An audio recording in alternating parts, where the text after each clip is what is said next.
بسم اللہ الرحمن الرحیم۔ عزیز طلبہ، HEC کی طرف سے ہدایات ہیں کہ جب تک کرونا کی امراض وبا پھیلی ہوئی ہے تو آپ بچوں کے لیے آن لائن کلاسز کا انعقاد کروائیں۔ اسی سلسلہ میں ہمارے محترم پرنسپل محمد شہباز خان ہرل صاحب نے ہمیں انسٹرکشنز آرڈر دیے کہ ہم جو ہیں وہ آن لائن کلاسز کا انعقاد کروائیں۔ تو اس سلسلے میں آپ کے سامنے حاضر ہوں۔ آج second year physical education chapter 1 کھیل اور اس کی افادیت، اس پہ ہم لیکچر دیں گے۔ تو سب سے پہلے ہم بتائیں گے کہ کھیل سے کیا مراد ہے، کھیل کیا ہے۔ بیٹا، جب بھی ہم روزمرہ کے کاموں سے انسان تھک جاتا ہے تو وہ اپنے آپ کو تازگی کے لیے، ریکریشن کے لیے گراؤنڈز کا رخ کرتا ہے۔ تو گراؤنڈز جا کر وہ اپنی مرضی کی ایکٹیویٹی کرتا ہے، ایسی ایکٹیویٹی کرتا ہے، جسمانی ایکٹیویٹی کرتا ہے جس میں اس کی اپنی مرضی شامل ہوتی ہے، اور اس کو کرنے کے بعد جب وہ پراپر اس کو ٹائم دیتا ہے، کھیل کھیلتا ہے، تو اس کے بعد وہ ذہنی طور پر سکون محسوس کرتا ہے، اس کو ایک راحت، خوشی نصیب ہوتی ہے۔ تو ایسی ہم کہہ سکتے ہیں کہ ایسی جسمانی سرگرمی جس کو اختیار کرنے سے انسان کو ذہنی سکون، راحت، تازگی اور خوشی محسوس ہو، اسے کھیل کہتے ہیں۔ کھیل کی اہمیت کیا ہے کہ کھیلنے سے ہمیں کون کون سے فوائد حاصل ہوتے ہیں۔ نمبر 1 ہے کہ جسمانی نشو و نما میں بہتری۔ آپ کی جو باڈی گروتھ ہے اگر وہ انکریز ہو رہی ہے، بڑھ رہی ہے، تو کیا ہوتا ہے جب آپ کھیل کھیلتے ہو تو آپ کی وہ جسمانی نشو و نما میں اضافہ ہو جاتا ہے۔ اس کے بعد ذہنی سکون ہے، جس طرح میں نے پہلے بھی بتایا تھا کھیل کی تعریف میں، کہ ایسا کھیل، ایسی جسمانی سرگرمی جس کو آپ اپنی مرضی سے اختیار کرتے ہو، اس سے اختیار کرنے کے بعد جب آپ گراؤنڈ سے نکلتے ہیں تو آپ کو ایک طرح کی خوشی، احساس، ذہنی سکون ملتا ہے۔ تو اس سے ثابت ہوا کہ کھیل کی سرگرمی اختیار کرنے سے انسان کو ذہنی سکون حاصل ہوتا ہے۔ لیڈرشپ کوالٹیز، آپ نے دیکھا ہے کہ میں یہاں پہ مثال دینا چاہوں گا، ہمارے جو وزیر اعظم ہیں عمران خان صاحب، وہ ایک سپورٹس مین تھے۔ تو سپورٹس مین میں انہوں نے ان کی جو خفیہ صلاحیتیں ہیں وہ اجاگر ہوئیں۔ وہ ایک کیپٹن تھے کرکٹ ٹیم میں 1992 میں۔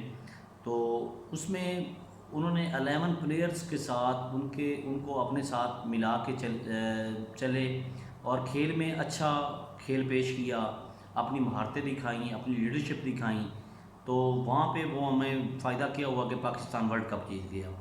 اس کے بعد 22 ایئرز، اب ان میں لیڈرشپ کوالٹیز تھی، تو 22 ایئرز کی سٹرگل پولیٹکس میں وہ آ گئے۔ 22 ایئرز کی جو پولیٹکس ہے وہ کرنے کے بعد آج وہ ہمارے وزیر اعظم ہیں۔ تو کھیل ایسی ایک تجربہ گاہ ہے جس میں انسان کو اپنے اندر قائدانہ صلاحیتیں پیدا ہوتی ہیں۔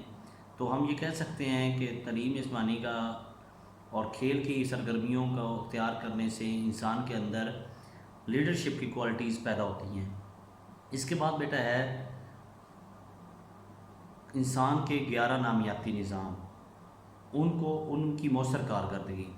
مطلب ہمارے جو باڈی ہے اس میں 11 آرگینک سسٹمز ہیں جس سے پوری باڈی تشکیل پاتی ہے، وہ ہر وقت فعال ہوتے ہیں۔ مطلب وہ جو سبجیکٹس اپنا ہیں، سسٹمز ہیں، وہ اپنا اپنا کام کر رہے ہوتے ہیں۔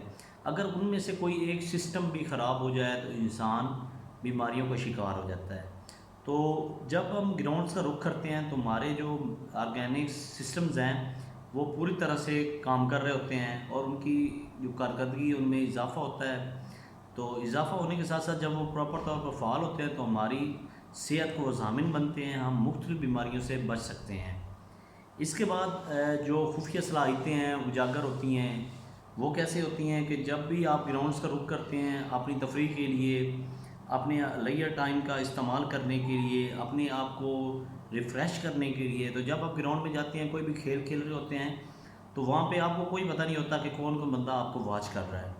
مے بی وہاں PCB کے، ہماری ہاکی فیڈریشن کے، باسکٹ بال فیڈریشن کے کوئی بھی ایسے عہدیدار بیٹھا ہوتا ہے، کبڈی کا کوئی عہدیدار بیٹھا ہوتا ہے جو آپ کو دیکھ رہا ہوتا ہے۔ تو آپ کی موومنٹ کو وہ جانچ رہا ہوتا ہے کہ آپ کی موومنٹ، آپ کے کون کون سے باڈی مسلز، آپ کی کون کون سی جو موومنٹ ہے وہ کس گیم میں فائدہ مند ہوتی ہے۔ تو آپ مطلب وہاں پہ دوڑ رہے ہوتے ہیں، رننگ کر رہے ہیں ٹریک پہ، تو آپ کا سٹائل، آپ کا اسٹیمنا وہ اچھا ہے، تو وہاں پہ جو بندہ ہے وہ عہدیدار ہے، وہ آپ کو بیٹھ رہا دیکھ رہا ہے، وہ کیوں بیٹھا ہوتا ہے؟ وہ ٹیلنٹ ہنٹ کا شکار کر رہا ہوتا ہے۔ جو ٹیلنٹ ہنٹس کے پروگرام ہوتے ہیں وہ خفیہ طور پہ بھی ہوتے ہیں، وہاں پہ لوگ بیٹھے ہوتے ہیں، یا مے بھی وہ ایسی اس کا وہاں پہ گزر ہو تو وہ دیکھنے لگ جائے کہ یہاں پہ لوگ میچ کھیل رہے ہیں تو میں چلو ان کو تھوڑا سا دیکھ لوں، تو ان میں سے آپ کو وہ دیکھ لیتے ہیں، تو جیسے وہ آپ کو دیکھتے ہیں وہاں سے وہ آپ کو پک کر لیتے ہیں، پک کر کے آپ کو اپنی اکیڈمیز میں لے جاتے ہیں، وہاں پہ آپ کو پالش اچھے کوچز کی زیر نگرانی پریکٹس کروائی جاتی ہے، تو آپ ایک اچھا پلیئر ہو کے ثابت ہوتے ہیں اور ملک و قوم کا نام روشن کرتے ہیں۔ تو یہ ٹیلنٹ ہرٹ کرنے کے لحاظ سے جو کھیل کی اہمیت ہے وہ بھی آپ کے سامنے ہے۔ اس کے بعد ہے جسمانی انسان کا معیار زندگی بلند ہونا۔ اب معیار زندگی کا تعلق کھیل سے بھی ہے، وہ اس طرح ہے کہ جب آپ کھیل کھیلتے ہو، آپ مین آف دی میچ آتے ہو، آپ کو انعامات ملتے ہیں، تو اس سے آپ معاشی طور پر بھی اسٹرانگ ہوتے ہو، آپ کا جو معیار زندگی ہے وہ بلند ہو جاتا ہے۔ میں نے کافی پلیئرز کو دیکھا ہے جو شروع میں غریب ہوتے ہیں اور جب کرکٹ میں یا کسی بھی گیم ہاکی میں آتے ہیں تو اپنی صلاحیتوں کا لوہا منواتے ہیں اور مین آف دی میچز آتے ہیں، ان کو کافی انعامات ملتے ہیں، جس سے وہ ایک آج اچھی زندگی بسر کر رہے ہیں۔ تو اس کے بعد معاشی ترقی ہے، سماجی شعور میں اضافہ ہے۔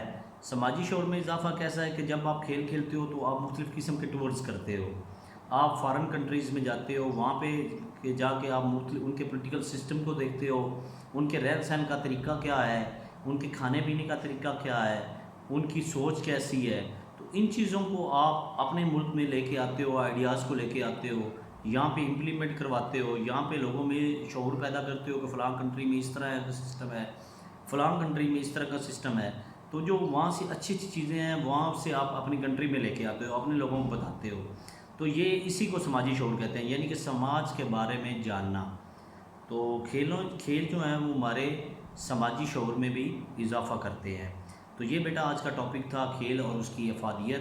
کل انشاءاللہ جو ہمارا ٹاپک ہوگا وہ اچھے کھلاڑی کے اوصاف، اس کے ساتھ ہی آپ اپنے ٹیچرز کو اجازت دیں۔ اللہ حافظ، take care, God bless you.